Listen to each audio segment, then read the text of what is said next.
Good morning friend, जय जगन्नाथ। चलिए इस वीडियो में हम डिस्कस करेंगे आज की इम्पोर्टेंट करंट अफेयर को। आज की और इस वीडियो में हमने दोनों दिन के जितना भी इम्पोर्टेंट करंट अफेयर रहे एग्जाम के लिए जितना भी इम्पोर्टेंट हो सकता है उसी को डिस्कस करेंगे। वीडियो को एंड तक देखिएगा, बहुत ही इम्पोर्टेंट एमसीक्यू को इस वीडियो से सीख के जाओगे। सो ये रहे आपके पहला क्वेश्चन नंबर 1। इम्पोर्टेंट क्वेश्चन है, ध्यान से सुनना। कृषि 24/7 government launches India's first AI artificial intelligence solution for agricultural news monitoring. Important है, न्यूज मॉनिटरिंग। कृषि 24/7 government launches India's first artificial intelligence solution for agricultural news monitoring and who is the current agricultural minister of India.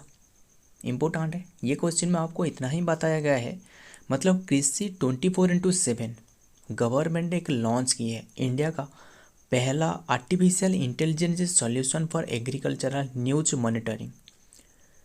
ये ऐसा है कि मतलब कृषि 24/7 जो कि एग्रीकल्चरल क्षेत्रों में ये सहायता प्रदान करेगी, न्यूज मॉनिटरिंग न्यूज प्रोवाइड करेगी। इम्पोर्टेंट है। और अभी जो हाल ही में जो एग्रीकल्चरल मिनिस्टर है वो है option B is the right answer, Narendra Singh Tomar. याद रखना, नरेंद्र सिंह तोमर जो कि करेंटली एग्रीकल्चरल मिनिस्टर है। और अभी रिसेंटली कृषि 24/7 गवर्नमेंट ने लॉन्च की है आर्टिफिशियल इंटेलिजेंस सॉल्यूशन, जो कि इंडिया का पहला है एक। याद रखिएगा, इम्पोर्टेंट है। और ये जो कि 24/7 कृषि 24/7 रहे, ये एग्रीकल्चर के संबंधित सारे न्यूज देने वाला है किसानों के लिए। याद रखिएगा। और इसी आर्टिफिशियल इंटेलिजेंस के बारे में हमने अभी रिसेंटली डिस्कस की थी, जो ओडिशा से थे जो न्यूज लिसा LISA लिसा। याद रखिएगा, लिसा आर्टिफिशियल इंटेलिजेंस आधारित एक न्यूज एंकर है। मतलब ये आर्टिफिशियल इंटेलिजेंस न्यूज एंकरिंग करेगा। ये ओडिशा ने डेवलप की है, ओडिशा की OTV चैनल ने, न्यूज चैनल ने। याद रखिएगा, इंपॉर्टेंट क्वेश्चन ये एक रहे। सो नेक्स्ट क्वेश्चन की तरफ देखते हैं। ये रहे आपके number 2। India's fast agri chatbot Ama cruise AI artificial intelligence है लॉन्च्ड इन व्हिच स्टेट। ये भी एक इम्पोर्टेंट क्वेश्चन है। याद रखिएगा, जितना भी आर्टिफिशियल इंटेलिजेंस है अभी रिसेंटली न्यूज में है, ये सभी को याद रखिएगा, एग्जाम के लिए इम्पोर्टेंट हो सकता है। ये क्वेश्चन में आपको इतना ही पूछा गया है, India's fast agri chatbot Ama Krushi artificial intelligence यानी AI launched in which state. याद रखिएगा, ये ओडिशा ने लॉन्च की है। Option B is the right answer, Odisha. हमने इसके बारे में भी डिस्कस की थी। याद रखिएगा, ओडिशा ने ये डिस्कस की है, ये डेवलप की है। ये याद रखिएगा, ये जो डेवलप की गई है ना, ये फॉर्मर गवर्नर, ओडिशा के जो गवर्नर मतलब कौन थे, वो है गणेशी लाल ने ये लॉन्च की है आमा क्रूज AI आर्टिफिशियल इंटेलिजेंस।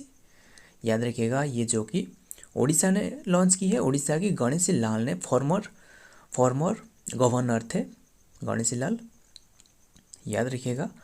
और जो कि कृषि ओडिशा 2023 में ये याद रखना जो कि लॉन्च की गई है अम्मा कृषि AI। मैं आपको बता दूं, ओडिशा जो कि ऑल ओवर इंडिया में 4th largest rice producer state है। मतलब राइस प्रोड्यूस करने वाला जो कि 4th लार्जेस्ट स्टेट है ओडिशा। और अभी ओडिशा का जो कैपिटल है भुवनेश्वर कैपिटल है। CM है, चीफ मिनिस्टर है जो कि नवीन पटनायक। और गवर्नर है रघुवर दास, अभी रिसेंटली बने करेंटली, मतलब 18 अक्टूबर 2023 में बने। उससे पहले जो गवर्नर थे वो गणेशी लाल है, ये लॉन्च की थी, जो कि ये fast agri chatbot Ama Krushi artificial intelligence ये उन्होंने लॉन्च की थी। सो अगली क्वेश्चन की तरफ देखते हैं। ये रहे number 3। Which state stood first in 37th National Games 2023?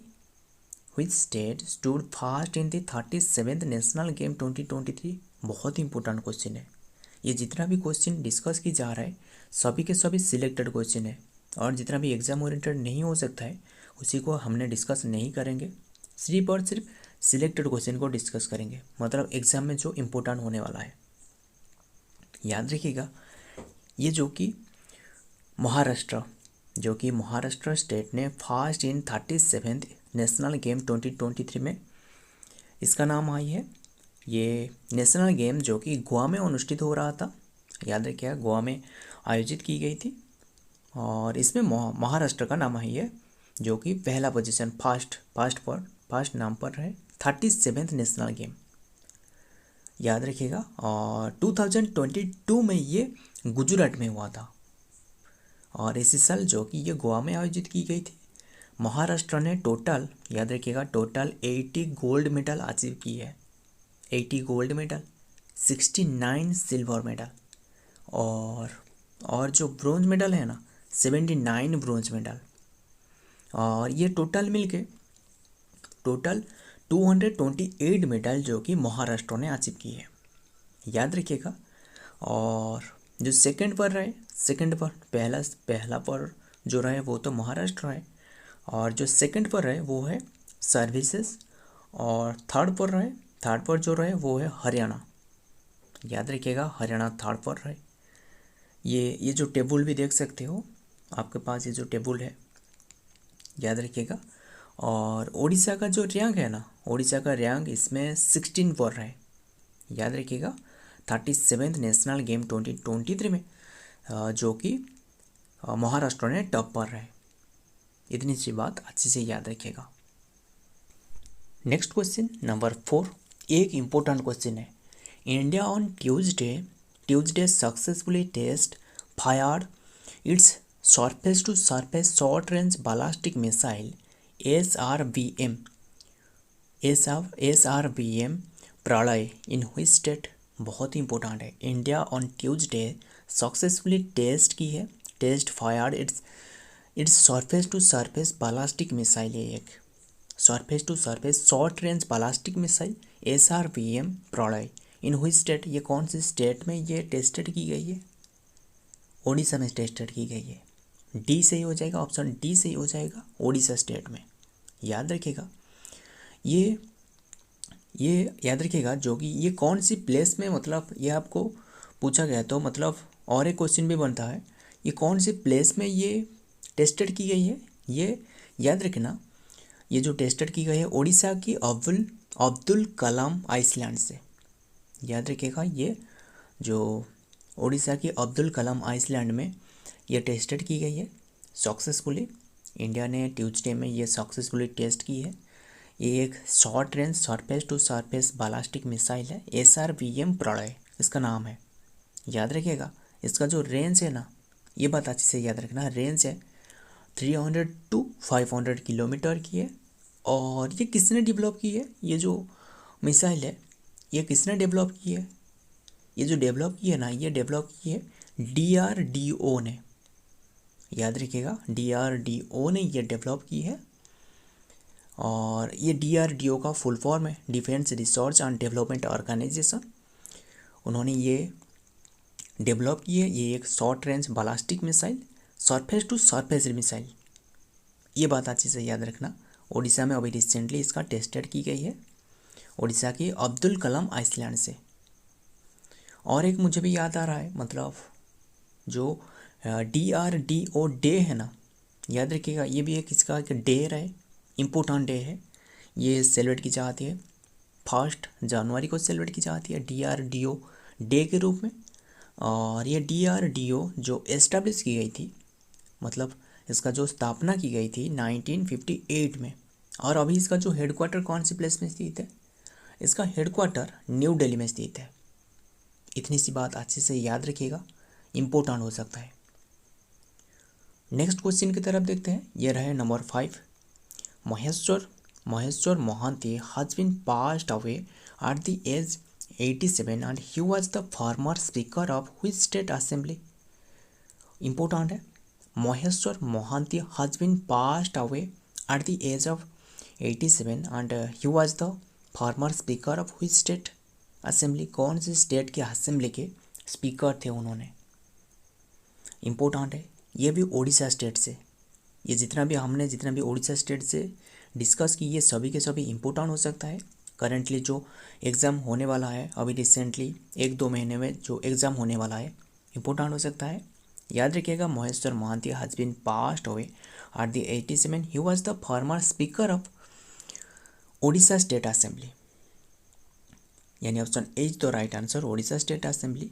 2004 से 2008 तक जो कि उन्होंने स्पीकर थे उड़ीसा की, याद रखिएगा, इम्पोर्टेंट है। और उन्होंने बीजेडी पार्टी से बिलोंग कर रहा है, बीजू जनता दल से बिलोंग कर रहा है। Next number 6, who has been recently appointed as the new CEO chief executive officer of association of mutual funds, याद रखना AMFI इसका शॉर्ट फॉर्म है in India. Who has been recently appointed as the new CEO chief executive officer के रूप में new बने हैं association of mutual fund AMFI की इन इंडिया में। याद रखिएगा, वो है option B is the right answer, Venkat Nageshwar जसलानी। याद रखिएगा, वेंकट नागेश्वर जसलानी जो कि अभी रिसेंटली CEO बने चीफ एग्जीक्यूटिव ऑफिसर, कौन से की फील्ड, वो है AMFI यानी CEO of association of mutual fund की उन्होंने बने। याद रखिएगा, वेंकट नागेश्वर जसलानी ने।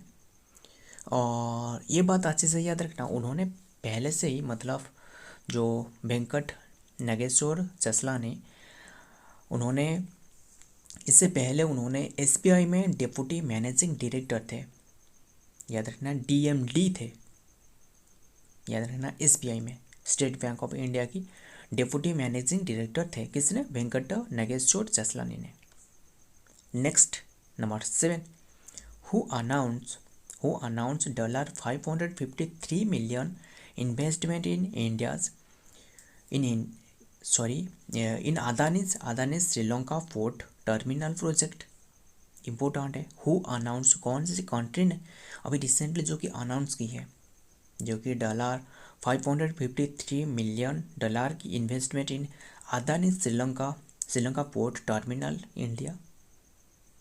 याद रखिएगा, ये है अमेरिका, ये अमेरिका ने अनाउंस की है, याद रखना। Next number 8, who will be the next CMD of Konkan railway. बहुत ही इंपॉर्टेंट है, कोंकण रेलवे की जो कोंकण रेलवे रहे, इसका जो CMD अभी नेक्स्ट CMD किसने बनने वाला है, चीफ मैनेजिंग डायरेक्टर CMD जो कि next CMD of Konkan railway ये है।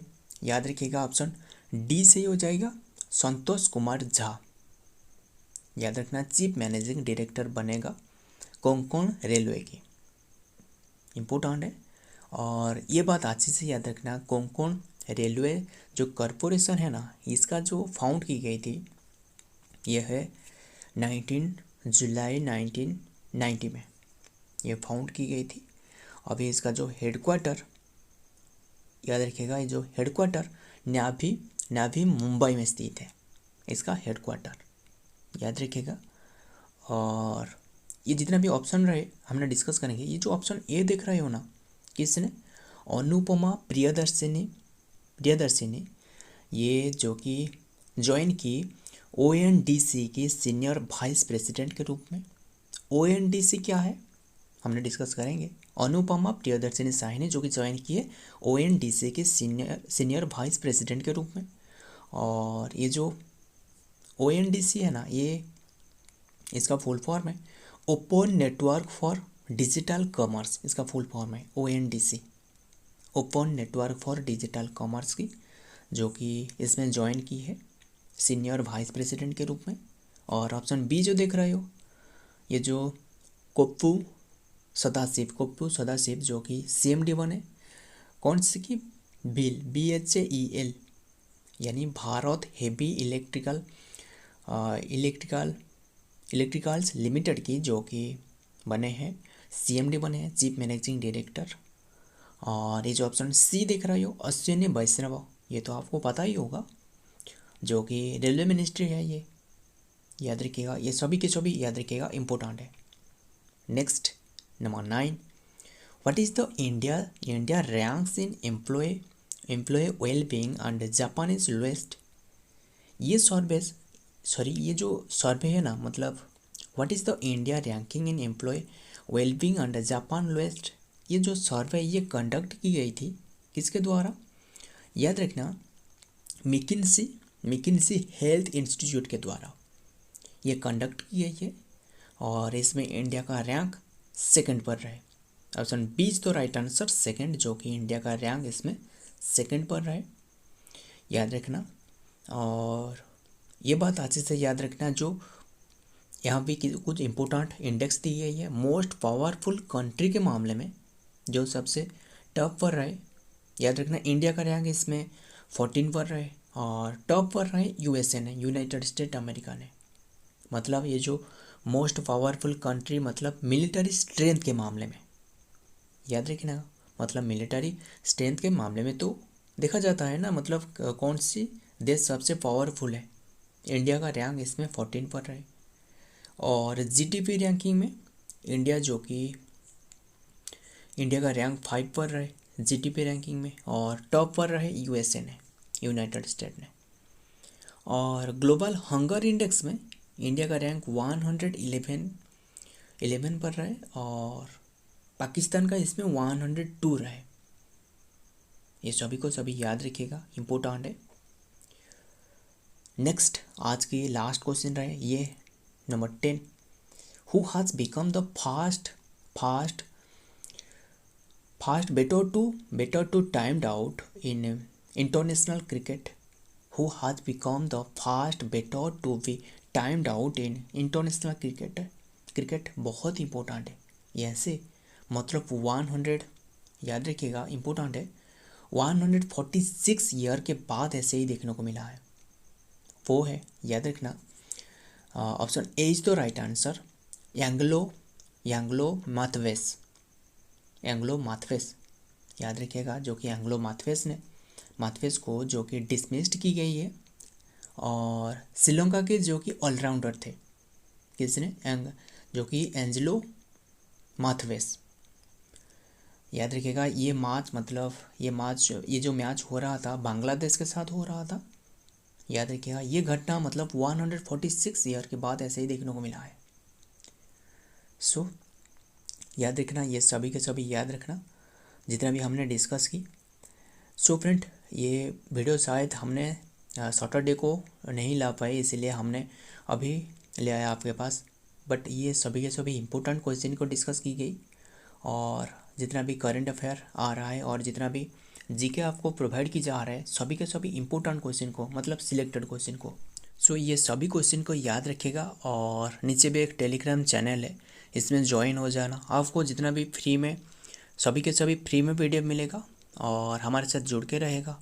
और ये वीडियो लेट होने का ऐसे कारण है कि मैंने भी कई सारे एग्ज़ाम के लिए तैयारी कर रहा हूँ, और हमारे साथ जुड़ के रहेगा, और हमने मिल के प्रैक्टिस करेंगे, और जितना भी इम्पोर्टेंट क्वेश्चन होंगे मैं सभी के सभी शेयर करते रहूँगा आपके साथ।